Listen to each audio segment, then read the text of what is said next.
Vivre dans le noir est devenu le lot quotidien des habitants de Kinshasa. On n'en peut plus.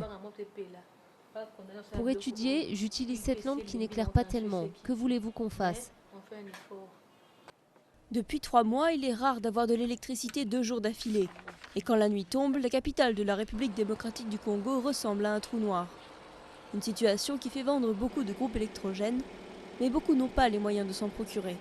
La situation est catastrophique. Ça, je peux vous dire une chose, c'est que les petites et moyennes entreprises qui fonctionnent, par exemple les boucheries, les alimentations, les boulangeries, sont en train de fermer les unes après les autres.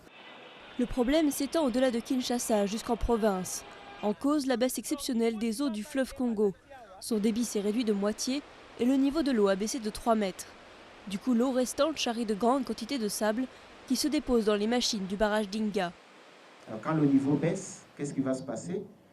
À vue d'œil, vous allez commencer à observer une émulsion eau-sable qui passe vers les machines. Alors, à ce moment-là, cette émulsion eau-sable, quand il va se retrouver dans le circuit de réfrigération à Inga 1, là, le système ne supporte pas. Il faut arrêter immédiatement. Conséquence, le barrage ne produit plus que 270 MW au lieu des 800 d'habitude. Alors que Kinshasa, à elle seule, a besoin de 650 MW. La Société nationale d'électricité se dit désarmée et obligée de délester.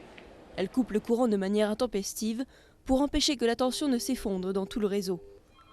Mais certaines ONG et hommes politiques accusent l'entreprise de mauvaise gestion.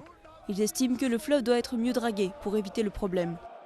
La saison des pluies est attendue pour mi-septembre, mais il faudra qu'elle soit intense pour rétablir l'électricité en continu.